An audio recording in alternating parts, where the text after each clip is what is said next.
Hey guys, Borsa from BK. Great to be with you. Another super week of trading at BK. We had two very good trades in the Aussie, and it's just overall been a very fun, exciting week to trade. There's been a lot of movement, especially front of the week, in all the major currency pairs. And I wanted to take you back today and kind of discuss in a little more detail of what I call what works in scalping. Because last week I showed you a very, very simple, but I think effective reversion to the mean strategy. But the key to the strategy, ironically enough, is patience.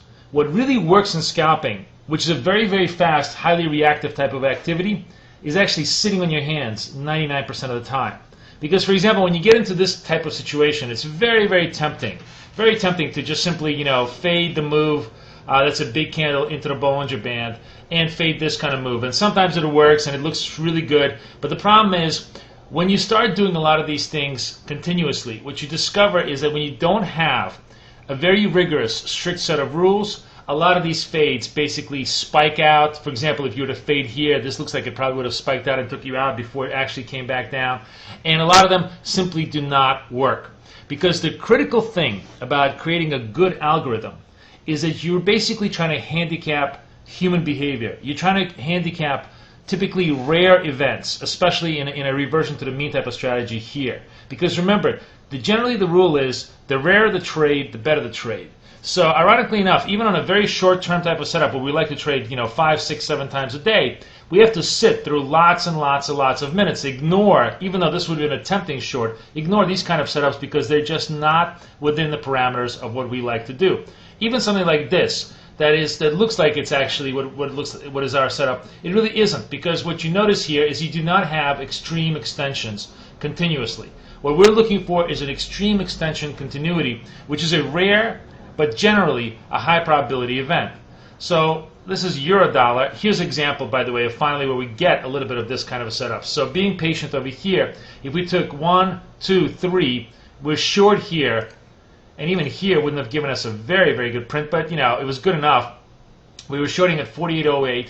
And by the way, I just want everybody to understand, in addition to the 3-bar setup, the one thing that I always avoid is, imagine that this third bar was at 47.90, 47.95. The one thing I always avoid is, if I have a conflict with my run to the zero setup versus my risk aversion setup, I always let the 00 setup take precedence. In other words, I do not front the 00 setup. I don't fade the 00 setup. So even if I have a setup like this and it stood before the 00 number, I would stand down, or I would wait for another candle hopefully to print, and I'll only fade the fourth one once it ran through the number. Because trying to stand in front of the number as they're about to run it, even if it looks like it's an extreme move, is a very dumb idea. Typically they're going to run the number before the extreme exhausts itself. So here we're coming in at 08. Stop is around 18, so we sort of survive it, barely, and then of course, it tends to work for plus 10. But however, what I wanted to show you was, this is another good setup, 1, 2, 3. It actually just dips a little bit lower, but you survive the stop and recovers well. But what I wanted to show you was actually a much more problematic position. Here's something like this. Now, this setup works a lot, as I said, but it also fails. And you have to understand the signature of when this type of setup fails.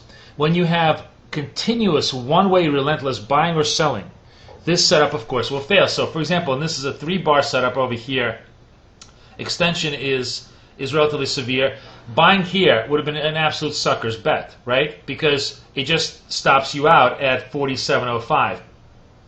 By the way, another very interesting point is that if you're stopped out here, the dumbest thing you can do is go right back in a trade. Because what are you doing here?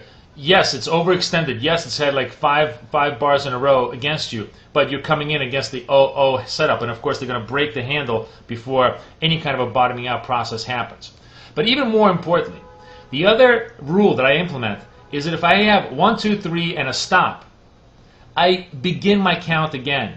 The very, very important thing, and the monstrous trap that you never want to get into, is to in other words, get stopped out and keep reshorting. Because you do not have a fresh setup until you have. So if this was 1, 2, 3 and I got stopped out of the setup, I would reset my setup at 1, 2, 3.